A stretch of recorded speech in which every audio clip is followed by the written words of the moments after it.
Top 1% population of India owns more than 40% of the country's wealth. Even एक research के according इतना income inequality British colonial rule के time में नहीं था, जहां एक तरफ तो इंडिया वर्ल्ड की 5th लार्जेस्ट इकोनॉमी है और हर साल बिलियनियर की संख्या बढ़ती जा रही है, वहीं दूसरी तरफ almost 15% of the countries population is living below the poverty line, और जो पॉवर्टी लाइन के जस्ट ऊपर भी हैं, जिन्हें हम मिडिल क्लास या लोअर मिडिल क्लास के नाम से जानते हैं, वो भी आर्थिक संकटों से घिरे हुए हैं। तो आज के इस वीडियो में हम लोग जानने वाले हैं कि आखिर क्यों अमीर और ज़्यादा अमीर और गरीब और ज़्यादा गरीब क्यों होते जा रहे हैं, और फाइनली ऐसे कौन कौन से चेंजेस हैं जो कि एक पुअर या मिडिल क्लास आदमी कर सकता है टू अवॉइड सच सिचुएशन, ताकि उनकी फाइनेंशियल कंडीशन ठीक हो सके। सबसे पहले बात कर लेते हैं रीजंस के बारे में। Number 1 reason is poor people blame circumstances while on the other hand rich people make the circumstances. It's all about mindset and attitude. एक गरीब या मिडिल क्लास आदमी खाली समय केवल ब्लेम करने में निकाल देगा, वहीं दूसरी तरफ अमीर लोग अपनी फाइनेंशियल सिचुएशन की ओनरशिप खुद लेते हैं। वो हमेशा अपने लिए नई नई अपॉर्चुनिटीज फाइंड करने में लगे होते हैं, and that's make all the differences. The next reason is thinking ahead. Poor mindset के लोग बहुत शॉर्ट टर्म के बारे में सोचते हैं। ये लोग बहुत ज्यादा फोकस होते हैं इंस्टेंट ग्रेटिफिकेशन के ऊपर, यानी किसी भी डिसीजन का आउटपुट इनको तुरंत चाहिए होता है। इसके जस्ट अपोजिट होते हैं अमीर लोग। ये लोग लेगेसी बिल्ड करने के बारे में सोचते हैं और इनके एक डिसीजन का इनकी फ्यूचर जनरेशन पर क्या इम्पैक्ट पड़ेगा, ये सोचने के बाद ही डिसाइड करते हैं। यही फॉरवर्ड थिंकिंग अप्रोच इनको हेल्प करती है स्ट्रेटेजिक इन्वेस्टमेंट में, सक्सेसफुल बिजनेस बिल्ड करने में और इंटर जनरेशनल वेल्थ को सिक्योर करने में। The next reason is invest in assets, और ये बात हम में से सबको पता है।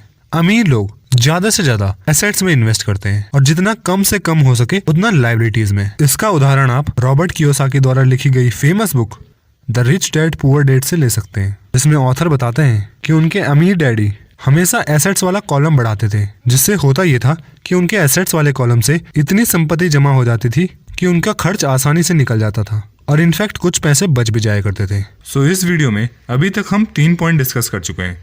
पहला था poor people blame their circumstances while on the other hand rich people create their own circumstances. Second था think ahead of time. The third and the recent one was invest in assets, and now the fourth point is time management. ये चीज आपको समझनी होगी कि rich people understand that they have limited time, so इसलिए time उनकी सबसे valuable asset होती है और इसीलिए वो फालतू की चीजों में अपना टाइम वेस्ट नहीं करते हैं। अनलाइक पुअर और मिडिल क्लास पीपल, उनका माइंडसेट बहुत क्लियर होता है। वो हर एक मिनट को अपने लिए नई अपॉर्चुनिटी के रूप में देखते हैं, जिससे कि वो ग्रो कर सकें। इसके जस्ट अपोजिट पुअर लोगों के टाइम मैनेजमेंट के बारे में बताने की मेरे को जरूरत ही नहीं है। हम सबको पता है पुअर या मिडिल क्लास लोग टाइम को बहुत ज्यादा ग्रांटेड लेते हैं। उन्हें ऐसा लगता है कि ये टाइम हमें वापस मिल सकता है। They don't value their time, इसीलिए खाली समय में वो या तो फोन चलाते हुए या किसी भी यूजलेस एक्टिविटी में इंडल्ज होते हुए ही मिलेंगे, एक ऐसी एक्टिविटी में जहां से उनकी रियल लाइफ में कोई वैल्यू जनरेट नहीं हो रही। और फिर ये लोग कहते हैं कि हम अमीर क्यों नहीं हो रहे। सो अगर आपको अमीर होना है तो you need to understand one thing very clearly, time is money and even more than that, so spend it very wisely. The next point is mindset shift. इस बात के 2 पहलू हैं। पहला है ग्रोथ माइंडसेट, जो कि नाम से ही बहुत क्लियर है। अमीर लोगों का ग्रोथ माइंडसेट होता है। उनको अपने ऊपर बिलीव होता है कि जो भी सिचुएशन आएगी वो उसके अकॉर्डिंग खुद में चेंजेस करके उस प्रॉब्लम को इजीली टैकल कर देंगे। या फिर कोई फेलियर भी आता है तो उस फेलियर को लेके बैठे नहीं होते, बल्कि उसको एज अ लर्निंग मान के उससे सीख के आगे बढ़ते हैं। On the other hand fix mindset symbolise करता है पुअर पीपल या मिडिल क्लास लोगों को। उनकी लाइफ में जो भी सिचुएशन है या फिर जो भी उनके सर्कमस्टांसेस है, वो उसको फिक्स मान के चलते हैं कि जो है सो है। ये इसको चेंज करने की कोशिश तक नहीं करते, क्योंकि इनके दिमाग में फेलियर का बहुत बड़ा डर छुपा होता है, या फिर कंफर्ट जोन से बाहर जाना भी एक बहुत बड़ा रीजन है। इनके इसी माइंडसेट की वजह से इनका जो ट्रू पोटेंशियल है वो दुनिया के सामने कभी बाहर ही नहीं आ पाता, और ये सोसाइटी में कोई वैल्यू प्रोवाइड ही नहीं कर पाते, and that's why they remain poor through out their life.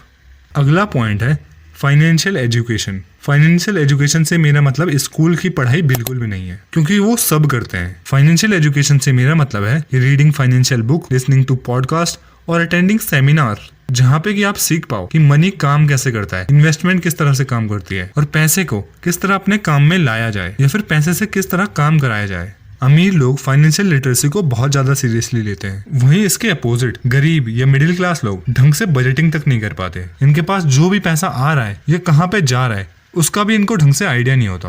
तो फिर इन्वेस्टिंग के बारे में या फिर वेल्थ क्रिएशन के बारे में सोचना तो इनके लिए बहुत दूर की बात हो जाती है। और इसी नॉलेज की कमी की वजह से इनकी पूरी लाइफ फाइनेंशियली इनस्टेबल रहती है। The another major difference is importance of networks. ये मेरे को बताने तक की भी जरूरत नहीं है। It is very clear in the society कि जितने भी रिच लोग होते हैं ये लोग कोलैबोरेटिव नेचर के होते हैं। ये दूसरे सक्सेसफुल लोगों से कोलैबोरेट करके अपना नेटवर्क को बढ़ाते जाते हैं और अपने आप को उन लोगों से सराउंड करते हैं जो किसी ना किसी फील्ड में अच्छे होते हैं। वाइल गरीब या मिडिल क्लास लोग या तो खुद को आइसोलेट कर देते हैं या फिर ऐसे लोगों के साथ उठते बैठते हैं जिनकी लाइफ में कुछ गोल्स ही नहीं है या फिर इनकी आपस में कोई गोल्स रिलेट नहीं कर पाते। यही रीजन होता है कि ये अपनी नेटवर्किंग को अपने फायदे में यूज ही नहीं कर पाते। और अगर आप लोग ऐसा नहीं चाहते तो आपको आज से ही प्रायोरिटाइज करना पड़ेगा अपने नेटवर्किंग को। आप किन लोगों से मिलते हो, वो कितने सक्सेसफुल हैं या फिर कितने ज्यादा लाइक माइंडेड है। So what is the takeaway from today's video? It's not about luck, it's not about where you came from, It's all about your mindset, your actions and your willingness to think differently. एक अमीर और गरीब के बीच का difference केवल ये नहीं है कि उनके पास कितना पैसा है, बल्कि ये है कि वो किस तरह से सोचते हैं, किस तरह से अपने टाइम को मैनेज करते हैं और हाँ, वो पैसे से किस तरह से अपना काम करवाते हैं। सो आई होप सो कि आज की वीडियो आपको अच्छी लगी होगी और आपने कुछ ना कुछ वैल्यू इस वीडियो से ली होगी। सो अगर आपको वीडियो जरा भी पसंद आई तो इस वीडियो को लाइक करें, शेयर करें और कमेंट जरूर करें। मैं मिलता हूं आपको जल्दी नेक्स्ट वीडियो में। तब तक के लिए सीखते रहें।